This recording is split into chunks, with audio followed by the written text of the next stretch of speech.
Hello, today we're gonna be making this rabbet plane so you can cut easy rabbet joints by hand. First, I get a board that's about 3/4 inch thick and 5.5 inches wide and mark a line at 8 inches. Next, I'm gonna cut that out with a saw. Next, I will curve the board. I'm going to be ripping this in half and I find that curving it first makes the cut more accurate, but it's still optional. Then I will rip it in half with my frame saw. Any saw will do, but I find that this is the fastest way. Next, I'm going to smooth the edges of the board since the cut from the frame saw is kinda rough. Next, I'm gonna take one of the halves and I'm going to draw 45° and another angle that's slightly steeper than 45 degrees, roughly in the middle. Doesn't have to be exactly in the middle. And the other angle, I just make it a little bit steeper than 45 degrees, but we will be making the wedge, so that should be no problem. We'll just make a wedge to fit it. After laying them out, I'm just going to cut them out. It is important that the bed is flat, and since I don't have a miter shooting board, I'm just using the super basic shooting board and attaching a speed square to the fence. You don't need to clamp it down, but it's better if you do. If you don't have even this type of shooting board, you can knock it off in a few hours. It's super simple. Next, I'm gonna glue and clamp everything together. So this is how it goes. The chisel goes in there, and I've just made a wedge. This is really simple. Just cut a piece of wood into a shape and then next plane it to get the exact angle.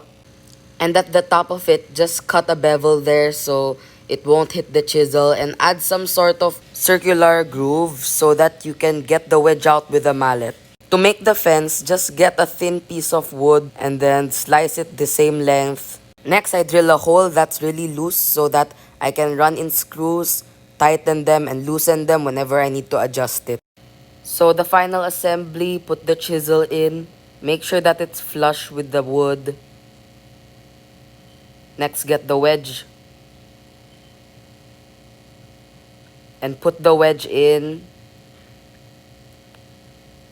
And after that, hammer it in with a mallet. And this is our rabbet plane. Let's go test it out. I added a bevel there so that the chips can escape more easily. So before using it, we need to learn how to adjust it. You can tap on the chisel to make adjustments. You can tap on the front of the plane to make smaller adjustments. You can tap on the back to move it backwards. And make sure to tighten the wedge whenever you're moving it backwards. You can hit on the wedge to make it go out, but there's a simpler way. You can hit the back of the plane really hard and it should just pop out. Now for the test. You should saw your layout line first down to the depth that you want. Next, make sure your plane is in the correct setting, and now you can start planing out the rabbet. So that would be it for today. I hope you enjoyed this video and please check the description.